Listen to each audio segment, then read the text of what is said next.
ಆಜಿ ಮಸಾಲ. ಎಂತ ಅಡಿಗೆಯ ರುಚಿಯಾಗೋ ರಹಸ್ಯವು 20 ರೂಪಾಯಿ.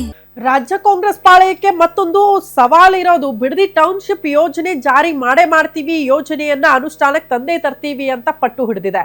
ಬಟ್ ಇದರ ವಿರುದ್ಧ ಯಾವುದೇ ಕಾರಣಕ್ಕೂ ಕೂಡ ಬಿಡದಿ ಟೌನ್ಶಿಪ್ ಯೋಜನೆಯನ್ನ ಜಾರಿ ಮಾಡಕ್ ನಾವು ಬಿಡಲ್ಲ, ರೈತರ ಭೂಮಿಯನ್ನ ಕಸಿದುಕೊಳ್ಳೋದಕ್ಕೆ ನಾವು ಬಿಡಲ್ಲ ಅಂತ ಜೆಡಿಎಸ್ ನಾಯಕರು ಪ್ರತ್ಯೇಕ ಹೋರಾಟ ಮಾಡಿದ್ರು ರೈತರ ಪರವಾಗಿ. ಬಟ್ ಈಗ ಪಾದಯಾತ್ರೆ ಇವತ್ತಿನಿಂದ ರಾಜ್ಯ ಕಾಂಗ್ರೆಸ್ ಸರ್ಕಾರಕ್ಕೆ ಇವತ್ತಿನಿಂದ ಹೊಸದೊಂದು ಟೆನ್ಷನ್. ಬಿಡದಿ ಟೌನ್ಶಿಪ್ ವಿರೋಧಿಸಿ ಜೆಡಿಎಸ್ ನಿಂದ ಪಾದಯಾತ್ರೆ ಇವತ್ತು ಮತ್ತು ನಾಳೆ ಇರುತ್ತೆ ರೈತರ ಪರವಾಗಿ. ಇಂದಿನಿಂದ 3 ದಿನಗಳ ಕಾಲ ಬೃಹತ್ ಪಾದಯಾತ್ರೆಯನ್ನ ಜೆಡಿಎಸ್ ನಾಯಕರು ಹಮ್ಮಿಕೊಂಡಿದ್ದಾರೆ.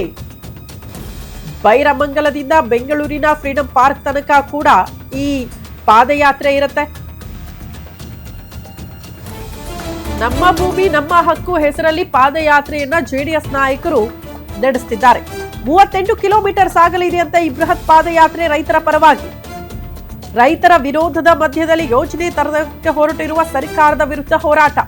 ಮೊದಲ ದಿನ ಬೈರಮಂಗಲದಿಂದ ಬಿಡದಿ ತನಕ ಕೂಡ ಪಾದಯಾತ್ರೆಯನ್ನ ಜೆಡಿಎಸ್ ನಾಯಕರು ಮಾಡ್ತಾರೆ. ಮೊದಲ ದಿನ ಬಿಡದಿಯಲ್ಲೇ ಜೆಡಿಎಸ್ ನಾಯಕರ ವಾಸ್ತವ್ಯ ಇರುತ್ತೆ. ಬಟ್ ಬಿಜೆಪಿಯ ಸ್ಟ್ಯಾಂಡ್ ಏನು ಅನ್ನೋದ್ರ ಬಗ್ಗೆ ಇನ್ನೂ ಕೂಡ ಕ್ಲಾರಿಟಿ ಇಲ್ಲ. 2ನೇ ದಿನ ಬಿಡದಿಯಿಂದ ನೈಸ್ ರಸ್ತೆ ತನಕ ಕೂಡ ಪಾದಯಾತ್ರೆಯನ್ನ ಹಮ್ಮಿಕೊಂಡಿದ್ದಾರೆ ಜೆಡಿಎಸ್ ನಾಯಕರು. 3ನೇ ದಿನ ನೈಸ್ ರಸ್ತೆಯಿಂದ ಫ್ರೀಡಂ ಪಾರ್ಕ್ ತನಕ ಕೂಡ ಪಾದಯಾತ್ರೆ ಬರುತ್ತೆ ಅನ್ನೋದ್ರ ಬಗ್ಗೆ ಡೀಟೇಲ್ ಸಿಗ್ತಾ ಇದೆ.